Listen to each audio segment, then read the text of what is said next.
السلام علیکم ورحمۃ اللہ وبرکاتہ۔ قصص القرآن، علامہ حافظ ابن کثیر رحمۃ اللہ علیہ۔ حضرت صالح علیہ السلام کا قصہ، سبق نمبر 47۔ علامہ صاحب فرماتے ہیں کہ قوم سمود عرب سے تعلق رکھتی ہے اور یہ عادیوں کے بعد ہوئے ہیں، اور انہوں نے اپنے سے پہلے لوگوں عادیوں کے انجام کو دیکھ کر کوئی عبرت حاصل نہ کی۔ اس لیے حضرت صالح علیہ السلام نے ان سے فرمایا تھا کہ یا قومی عبد اللہ مفسدین، ترجمہ کہ اے قوم، خدا ہی کی عبادت کرو، اس کے سوا تمہارا کوئی معبود نہیں۔ تمہارے پاس تمہارے پروردگار کی طرف سے ایک معجزہ آ چکا ہے، یعنی یہی خدا کی اونٹنی تمہارے لیے معجزہ ہے، تو اسے آزاد چھوڑ دو کہ خدا کی زمین میں چرتی پھرے، اور تم اسے بری نیت سے ہاتھ نہ لگانا، ورنہ تمہیں عذاب علیم آ پکڑے گا۔ اور یاد تو کرو جب اس نے تم کو قوم عاد کے بعد سردار بنایا اور زمین پر آباد کیا کہ نرم زمین سے مٹی لے لے کر محل تعمیر کرتے ہو اور پہاڑوں کو تراش تراش کر گھر بناتے ہو۔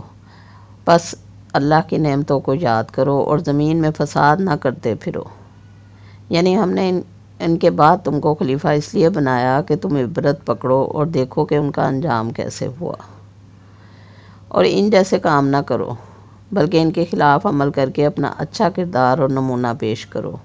اور اللہ تعالیٰ نے تمہیں یہ نعمت بخشی کہ تم میدانوں میں محل تیار کرو اور پہاڑوں کو کریت کر گھر بناؤ۔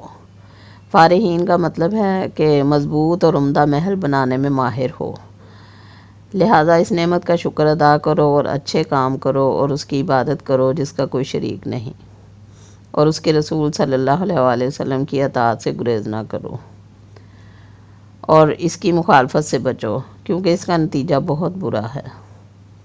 حضرت صالح علیہ السلام نے ان کو اسی انداز سے نصیحت فرمائی۔ بَتَنْحِتُونَ مِنَ الْجِبَالِ یُصْلِحُونَ، سورہ شعراء آیت نمبر 149 سے 152 تک، ترجمہ اور تکلف سے پہاڑوں میں تراش تراش کر گھر بناتے ہو، سو خدا سے ڈرو اور حد سے تجاوز کرنے والوں کی بات نہ مانو، جو ملک میں فساد کرتے ہیں اور اصلاح سے کام نہیں لیتے۔ صالح علیہ السلام نے ان سے یہ بھی فرمایا کہ اے میری قوم، اللہ کی عبادت کرو، تمہارے لیے اس اللہ کے سوا کوئی معبود نہیں۔ اسی نے تم کو زمین سے پیدا کیا، پھر اسی زمین میں تم کو آباد کیا، یعنی اس نے پیدا کیا اور تمہیں زمین سے بنایا، پھر زمین میں تمہیں آباد کار بنا دیا، اور کھیتی اور پھل اور دیگر چیزیں تمہارے رہنے سہنے اور زندگی قائم رکھنے کے لیے تمہیں عطا کی۔ وہی پیدا کرنے والا اور رزق دینے والا ہے، اور وہی عبادت کا حقدار ہے، اس کے سوا کوئی عبادت کے لائق نہیں۔ بس اس سے معافی طلب کرو اور اس کی طرف رجوع کرو، یعنی اس سابقہ روش سے باز آ جاؤ اور اس کی عبادت کی طرف متوجہ ہو جاؤ۔ وہ تمہاری عبادت قبول کرے گا اور سابقہ گناہوں کو معاف کرے گا۔ میرا رب دعاؤں کو قبول کرنے والا ہے۔ قوم نے جواب دیا کہ اے صالح، تو اس سے پہلے ہمارے لیے امیدوں کا مرکز تھا، یعنی اس پروگرام سے پہلے ہمارا خیال تھا کہ تو عقل مند اور دانش مند ہے۔ اب یہ تمہارا پروگرام ایک عجیب نیا پروگرام ہے کہ تو ہمیں صرف ایک اللہ کی عبادت کا کہتا ہے اور بتوں کی عبادت سے روکتا ہے جن کی ہم عبادت کر رہے ہیں، اور تو کہتا ہے کہ اپنے باپ دادا کے دین کو چھوڑ دو۔ اس لیے تو انہوں نے کہا کہ کیا تو ہمیں روکتا ہے کہ ہم ان بتوں کی عبادت نہ کریں جن کی ہمارے باپ دادا عبادت کرتے آئے ہیں، اور جس کی طرف تو ہمیں بلا رہا ہے ہم اس کے بارے میں بڑے شبہ میں ہیں۔ صالح علیہ السلام نے کہا کہ اے میری قوم، اگر میں اپنے رب کی طرف سے دلیل پر ہوں اور اپنی رحمت سے اس نے مجھے نوازا ہے، اب اگر میں اس کی نافرمانی کروں تو اللہ کے عذاب سے میری مدد کون کرے گا؟ تم تو گھاٹے کے سوا مجھے کسی چیز میں زیادہ نہیں کرو گے، حضرت صالح علیہ السلام کی طرف سے اپنی قوم کے لیے نرم مزاجی، نرم گفتگو اور عمدہ حوصلہ کا ایک بہترین نمونہ ہے، جس کے ذریعے سے انہوں نے اپنی قوم کو اللہ کی طرف بلایا۔ یعنی تمہارا کیا خیال ہے؟ اگر معاملہ اس طرح ہے جس طرح میں کہتا ہوں اور جس کی طرف میں بلاتا ہوں اور وہ حق ہے، تو اللہ تعالیٰ کے ہاں تمہارا کیا عذر ہوگا؟ پھر اللہ کے عذاب سے تمہیں کون سی چیز بچائے گی، جبکہ تم مجھ سے یہ مطالبہ کر رہے ہو کہ میں تمہیں اللہ کی طرف بلانا چھوڑ دوں۔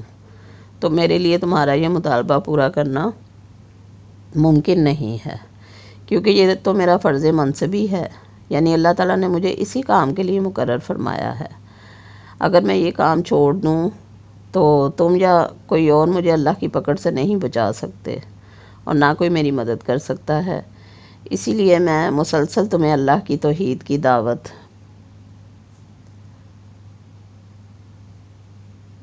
پیش کرتا ہوں۔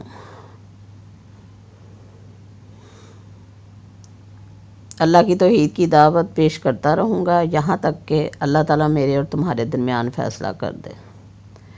قوم نے صالح علیہ السلام کو یہ بھی کہا کہ تو صرف جادو کیے ہوئے لوگوں میں سے ہے۔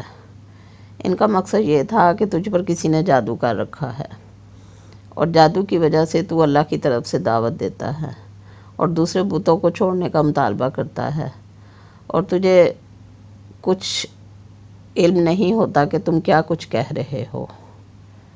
جمہور علماء کا یہ کہنا ہے کہ لفظ المسحرین ہا کے فتح کے ساتھ ہے، جو کہ اسم مفعول ہے۔ اس کا معنی ہے جادو کیے ہوئے۔ بعض لوگوں کا خیال ہے کہ اس جگہ ہا کی زیر کے ساتھ اسم فاعل کا صیغہ ہے، یعنی جادو کرنے والوں میں سے ہے، لیکن پہلا معنی زیادہ واضح ہے، کیونکہ انہوں نے بعد میں کہا ہے کہ تو ہمارے جیسا انسان ہے، اور یہ بھی کہا کہ اگر تو سچا ہے تو کوئی معجزہ لے آ۔ یعنی انہوں نے خرق عادت کے طور پر کوئی دلیل طلب کی تھی جو حضرت صالح علیہ السلام کی دعوت اور مشن کی سچائی پر دلیل و برہان ہو۔ اللہ تعالیٰ نے فرمایا کہ ان کو کہہ دو کہ یہ اونٹنی ہے، اس کے لیے پانی پینے کی باری ہے، اور تمہارے لیے معین دن کی باری ہے، اور اس کو برائی کے ساتھ ہاتھ نہ لگانا، ورنہ تمہیں بڑے دن کا عذاب پکڑ لے گا۔ دوسری جگہ اللہ تعالیٰ کا ارشاد ہے، تحقیق تمہارے رب کی طرف سے